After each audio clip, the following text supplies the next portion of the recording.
give us our welcome.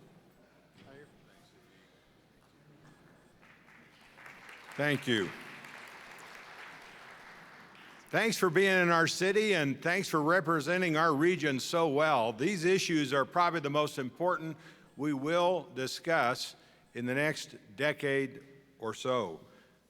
You know, we've had such a change in water in Amarillo, it's amazing. We went from an unbelievable drought where we just thought it couldn't get any redder on those drought maps to flooding that we couldn't control with our playa system. We had to do a lot of auxiliary pumping, and we just don't know what's going to come this year.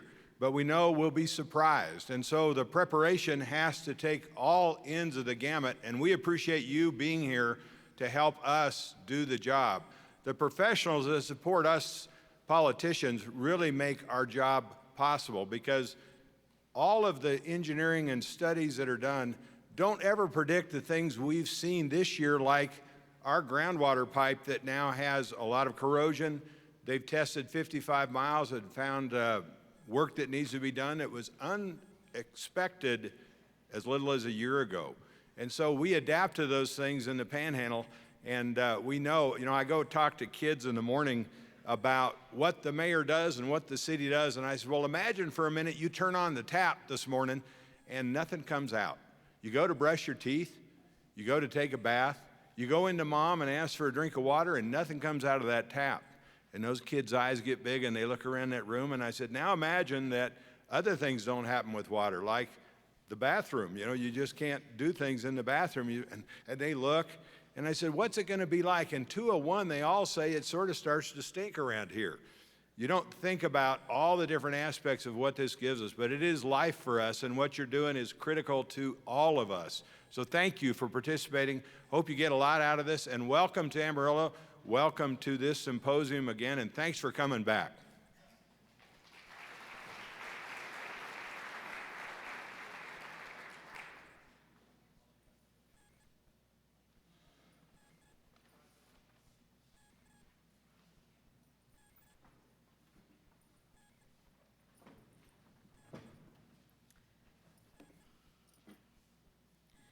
Okay, so with that, we're going to get started with our first speaker, which is Jarrett Atkinson. Jarrett has a bachelor's degree from Sam Houston State University and a master's of public administration degree from Texas Tech. After graduation from Texas Tech, Jarrett served as the local government service director for PRPC. During his tenure there, he coordinated and implemented his first regional water plan for the Texas Panhandle area following the passage of Senate 1 in 1997. Jarrett was hired by the city of Amarillo in 2004. During his tenure with Amarillo, his duties included water resource protection, oversight, acquisition and management, water policy, legislative efforts, and special projects administered in addition to serving as city manager. Jarrett worked directly on a nearly $80 million project to construct the city's first new well field in 1957. Jarrett led the city's efforts to secure and manage extensive groundwater resources and strategic areas sufficient to provide water to the city for 200 plus years. Amarillo now owns over 200,000 acres of groundwater rights for both current and future use, in addition to its portion of the resources held by Canadian River Municipal Water Authority. So with that, I would like to give a warm welcome to Mr. Atkinson.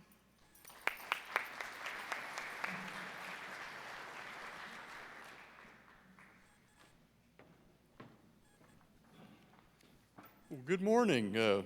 Certainly appreciate the opportunity to be here today, and really don't know exactly how to follow up on the bathroom part of the speech, but I'll do as good a job as I can.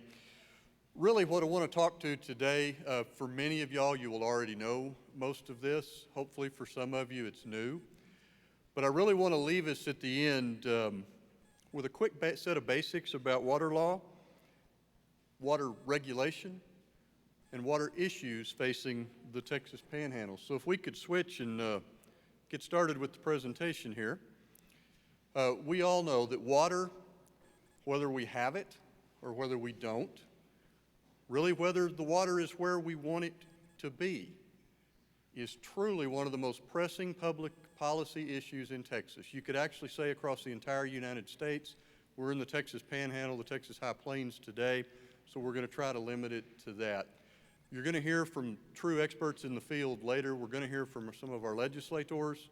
You're going to see that this is something that is continually an issue for Texas, and it's really becoming more of an issue rather than less. We see it all across the spectrum. The feds, the states, regional, and really for us the most important thing, what's going on here today. But we're going to find that there's some competing interests. So we're going to do a quick set of basics, and we're going to try to get to some current topics. If I do this right, we'll all be awake when I finish and set up for the next one. So holler out, how much water is used on a daily basis for humans? 145 to 175 gallons a day, depending on where you are. If that water costs you a whole lot more, that number will be substantially less. One cow. Somebody in here's got a cow. About 12 gallons a day. A little higher for dairy and so forth. Corn. We're going to shift into big numbers. That's the great thing to play with water. These numbers get so big, they're hard to picture. How about corn? 500,000, or 1/2 of a million gallons per acre. How much water is in 1 acre foot? We're going to use these numbers later, so we'll go ahead and get to them now. Obviously, 1 acre foot is 1 acre of water covered 1 foot deep. 325,851 gallons, or going back to the first set of questions, enough water for one human for just a little over a 5-year period.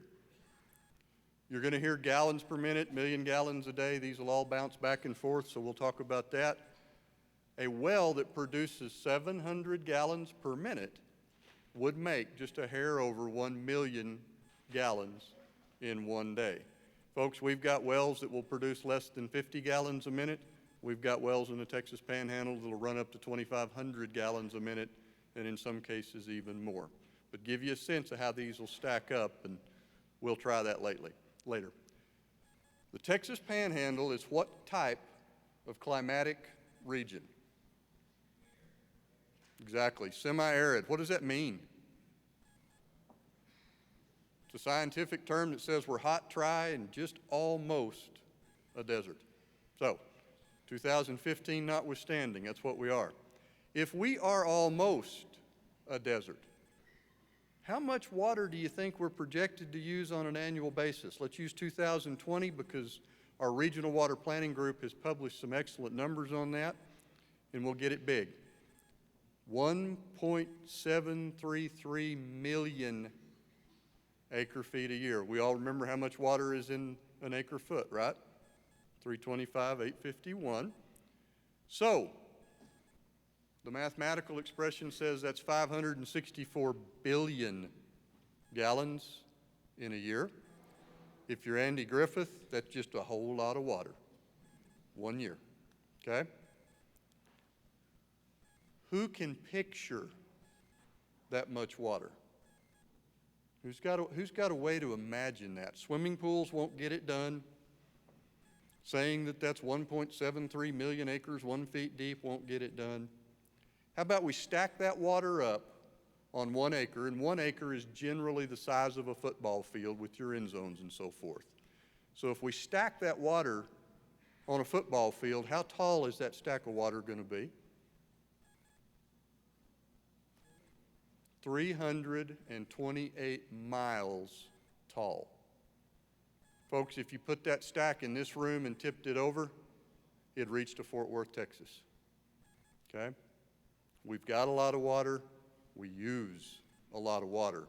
And how we take care of that for the future is something that is just so essential. You're going to hear about it all day today, and would challenge you to keep that in mind as you go forward. Where is it coming from? Well over 90% comes from the Ogallala. The Ogallala Aquifer, scientific term, late Miocene to early Pliocene area, heterogeneous freshwater aquifer, or in simple terms, great big underground bucket of old water, dirt, and rocks. It's also finite. The good news about the Ogallala: this is the largest freshwater aquifer system in North America. If we took it all out and set it on top of the United States, we could cover our country about 1.5 feet deep. It's a huge resource. Now, obviously, all of that is not in the Texas Panhandle or the Texas High Plains. The Ogallala covers all or part of 8 states running up through the Midwestern United States. If we've got good news, sometimes we have news that's not quite as good, and what would that be? Again, it's basically a finite aquifer. It's basically finite. Usage is greater than the potential recharge. Are there very small isolated areas that do show measurable recharge? Sure, there are.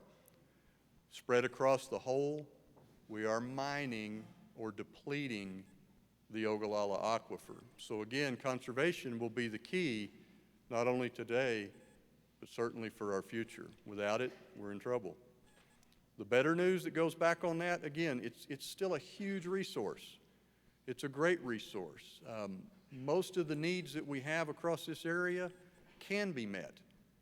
Right now, irrigation is our largest area of concern, but folks, we can't talk about that without talking about the fact that irrigation is the single largest contributor to our regional economy. It has to be made to work, and it has to be made to work for a long period of time. Let's talk real briefly about water law in Texas. There's 2 types of water, and there's 2 types of water law. Surface water, unique characteristic, it's held in trust by the state of Texas. You don't own waters of the state. The state holds those in trust. The state then allocates that on a water rights basis.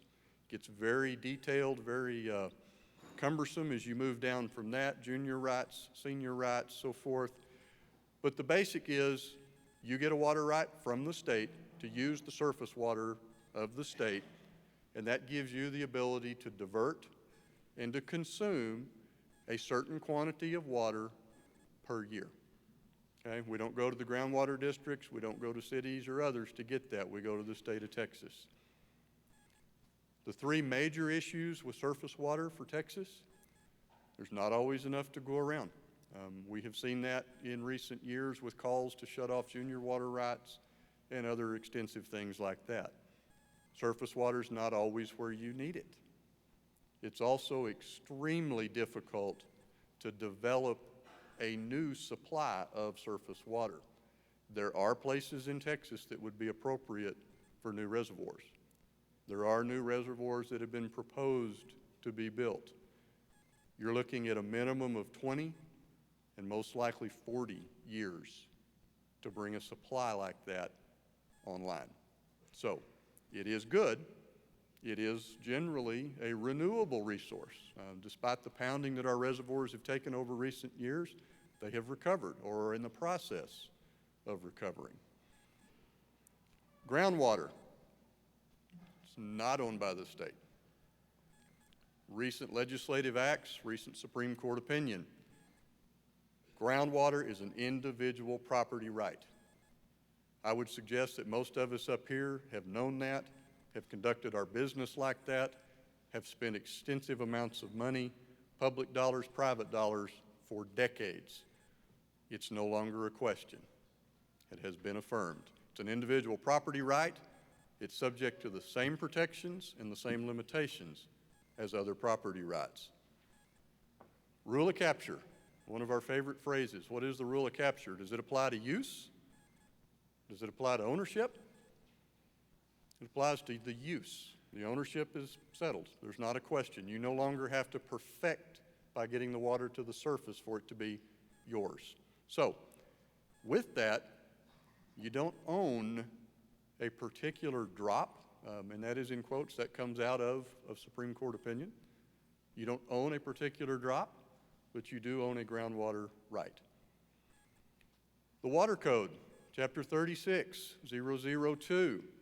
The legislature recognizes a landowner owns the groundwater beneath the surface as real property. The landowner or the owner of the right is entitled to drill and to produce that groundwater. They are entitled to have any other right associated with that ownership that's recognized under the common law. The landowner, their lessees, their heirs, their assigns do not have the right to capture a specific amount. This is coming out of the law. We'll get into some of the opinions later on. Okay?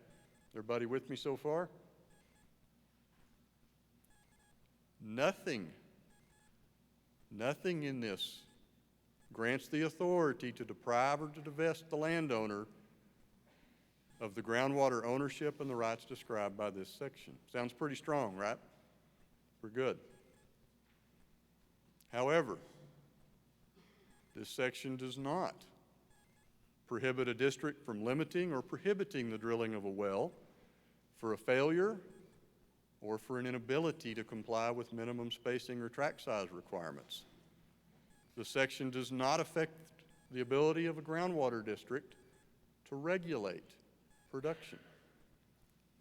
Does not require that a district allocate proportionate shares of available groundwater for production from the aquifer based on acreage. Okay? Still pretty good. It's yours. You can buy it, you can sell it, you can trade it. But Chapter 36 is not assigning an unlimited right to do that. It's recognizing that management is important. So how are we regulating? I'm not going to spend a lot of time on surface water. We've really covered the basics. The state says you can have X amount. Sometimes in some areas the federal government gets to weigh in on that on some of what are called the compacts. Key area for cities to remember, if you put it back, it's not yours anymore. It goes back to the state. And there are water rights downstate that are actually satisfied because somebody upstream has taken the water, used the water, dirtied the water, cleaned the water, and put it back in. And if those return flows were not there, those downstream rights could not be satisfied. There's a couple of basins that do that. Groundwater, there's really two scenarios for regulating how we use it. If you do not have a groundwater conservation district over a particular resource, it's the rule of capture. The rule of capture has very few limits on it. They are listed on your screen. No waste, no negligence, no intent to harm. That does not mean that you cannot harm. It means you didn't do what you did with the intent to cause harm to the neighbor. And no subsidence, which we certainly don't have that issue here. Groundwater conservation districts are established as the state's preferred method of groundwater management. They are assigned authority to do certain regulatory schemes to make that work. Well spacing, setbacks, withdrawal limits, managed depletion. Again, in the Ogallala, if we're using it, we're depleting it, so we're managing that. Groundwater districts are under a host of regulations that define how and what they can do in order to make the well spacings, the setbacks, et cetera, help conserve and protect the resource. Chapter 36, what are called the desired future conditions, and the MAG, or the managed available groundwater. And you're going to hear more and more about those over the next few years because that is going to be key to how new uses are going to be permitted or maybe not. So, we'll jump into a few current topics. Is conservation necessary? Yeah, I think it is, and we all know that or we wouldn't be here today. All user groups have to conserve. And I would tell you that generally, across this region and across most of the states, the user groups are getting better and better, all of them, at practicing conservation. If I leave you with nothing else out of the Water 101 today, please remember that. The Ogallala is a one-time only offer, folks. If you don't have it today, there's no guarantee that you'll be able to get it tomorrow. So, without good, practical, equitable management and regulation, we are heading for a train wreck at some point in the future. Some areas it'll hit sooner than it will in others. So can we? Is it possible to manage or to regulate? That's a big question. We talked about what Chapter 36 says, and I think we would all agree that makes it pretty plain. Yeah, you can. But there's some challenges coming. We know that the state legislature and we know that the Supreme Court have all affirmed that, yeah, you can. We've been told that the how are the groundwater conservation districts, and those are your local people regulating themselves for current and future use and for conservation. Still within statutorily defined limits, now within some limits that have been set up by our courts. Is it hard? Yeah, it's tough. It's uncertain exactly how to go about it and to make it stick. We don't have to argue over the ownership issue anymore. That's done. We don't have to argue over can you. Yeah, you can. But you're going to face some challenges when you do so, and we'll get to those in a minute. There is a very high level of uncertainty due to some court opinions that regulation can be a taking of private property and that it was a taking in one case. We talked about desired future conditions. That's where a district has to establish, this is what I want to see happen in my aquifer over the next series of decades. When they define that, they come up with the managed available groundwater. This is how we're going to consume that water in order to meet that future condition. The courts, at least in one case, and I will suggest, and I'll go into this more later, I will suggest it's not probably the most equitable example, but it's an example that we're going to have to deal with. The court said that you didn't give them what they asked, and therefore you took their property. You own it. It's established you can regulate it, but now it's coming out, if you do, and you means each of us in the room. Every district that's regulating is composed of individual citizens. You can be responsible. Everybody in here, anybody not heard of the Day case? Texas Supreme Court used the Day case, which came out of the Edwards Aquifer Authority. They reaffirmed the ownership and they reaffirmed the right to regulate. The court in the Day case went a little further and they said, yeah, but regulation in some cases could be a taking of private property, but it will be situation and fact dependent, as it should. Then along comes the Bragg case. Court of Appeals ruled that a decision rendered by the Edwards was a taking, and they ordered compensation to the Braggs for that. One of the editorials that I read about that posed a question. Does this imply that you now have an unlimited right to produce from private property? Remember, you own it, and you can regulate it. Now we've got a court saying you may have to pay for it if you do. What's the solution? We're not going to have conservation on a meaningful level, and certainly in an aquifer like ours that's finite, we're not going to make it work if we don't have reasonable, equitable regulations and water management. Would suggest to you that without that, anybody that's holding undeveloped groundwater for future use doesn't have a value. Doesn't have a value. If we don't have an equitable scheme in place to manage current and future production, we've got problems. You can see it coming not through the DFC process so much, but possibly through the MAG, managed available groundwater, and also through the courts. Yes, it's yours. Yes, you can use it, but so should the other owners. Again, we're back to it's got to be an equitable and reasonable regulatory scheme put in place. Some comments that are kind of floating around for a regulated owner. The collective benefit of the regulation, because we're limiting your use, needs to be equivalent to the burden that's imposed. So in other words, we shouldn't encumber or burden one user group, or one property for the benefit of others. It's got to be reasonable. It's got to be equitable. Supreme Court agrees. It's written in the opinions. Regulation is essential to conservation. I would suggest to you that the courts are going to stay very, very busy with what happens now that the Bragg case is done and that it was not brought up into the Supreme Court. There's another case we haven't talked about that's happening very near to us, Lubbock versus the Coyote Lake Ranch.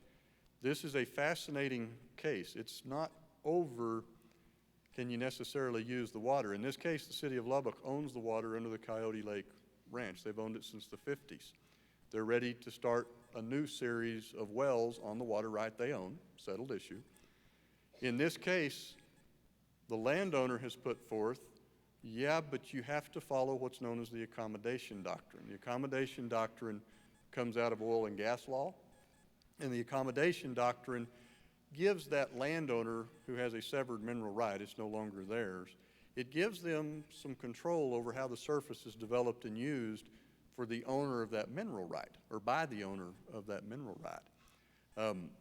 This is going to be a pretty big case. The district court and the appeals court are not seeing it the same way. It did come through the court here in Amarillo for the Court of Appeals. Could really change at least how municipal and industrial users that buy and hold water rights could very much change how they use it in the future, how they develop it, and what the expense of developing that is going to be. We're going to have two tremendous legislators with us here today. Senator Perry and Representative Price would suggest they're going to be busy as well. The ledge has got to be the front line in setting this stuff to where we know we can have reasonable, equitable regulations. We can do so across an even keel and do that without endangering every regulation turning in and becoming a court case and a taking. What's called the police powers of the government are well established. Anybody that's ever owned a piece of property or lived in a city has probably been subject to zoning. Zoning does not say you don't own that piece of land. Zoning says we don't think the packing plant should be next to the kindergarten. You still have a use for your property, you just don't have an unlimited use for your property. We're heading down that path here, and we're going to have to get it to where we can manage and we can conserve. I've been saying this for nearly 20 years. We've got to have local control and decision making, but we've got to have the legislature help us out and get us to the point that we can do this and do it in a manner that doesn't endanger challenges. If a district is out of line, they're out of line, no question, but would suggest there's always been legal remedy for that. I think what we're seeing now is the after effect of the Bragg case. Goes well beyond that. Okay, final one, and I think I've left just a couple of minutes for questions. Which way does water flow?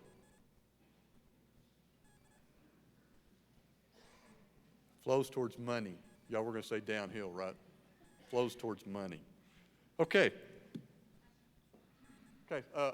Try to take questions for just a couple of minutes, and then I'll yield the floor. Test 1, 2. If you got a question, hold your hand up, and I'll bring you the mic. CE gentleman in the back to your right.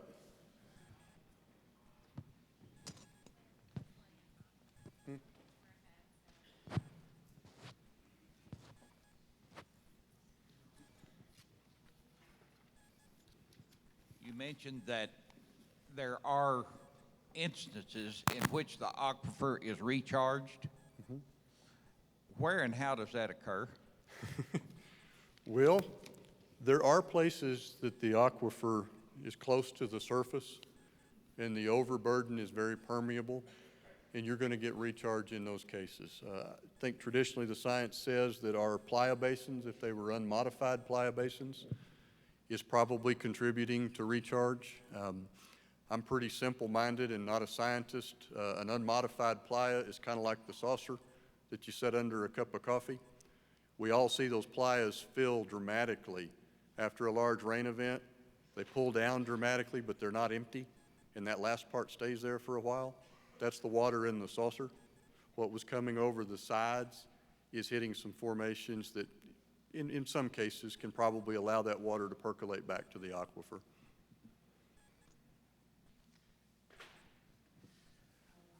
Good morning, John Gentera. Very good presentation, by the way. Really laid it out nicely. Are there any depth restrictions to the ownership of groundwater. And I say this in light of some of the initiatives we're seeing from state government for mapping brackish water, and then also for the produced water that comes with oil and gas exploration and development. It's a good question, John. I have not seen anything that imposes a depth restriction, or it says you own down to the primary aquifer but not to any of the secondaries or so forth. And as brackish development gets pushed more, that's going to be a bigger question. But several of the court cases reference really the old standard bundle of sticks of ownership. And, you know, one of the essentials of that is you own to the middle of the earth and to the top of the sky.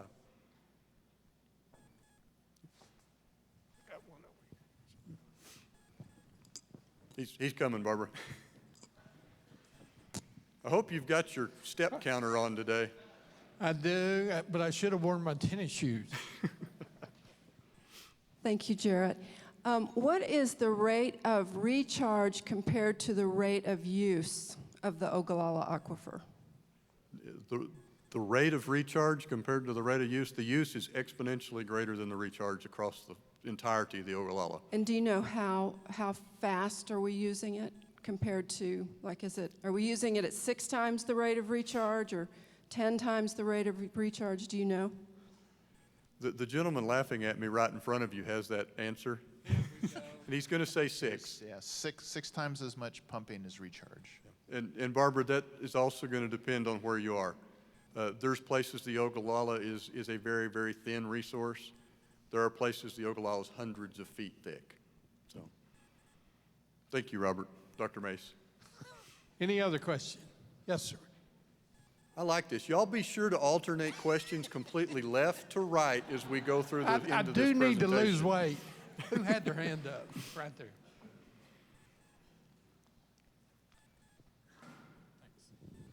Yes, I was wondering if the Texas Water Code has any provisos for return flow credit. Not that I'm aware of. Somebody on the right now. Any other question? Okay. Thank y'all. Thank you for being here today. It's a big deal that we've got to deal with, and I know we can. Thanks.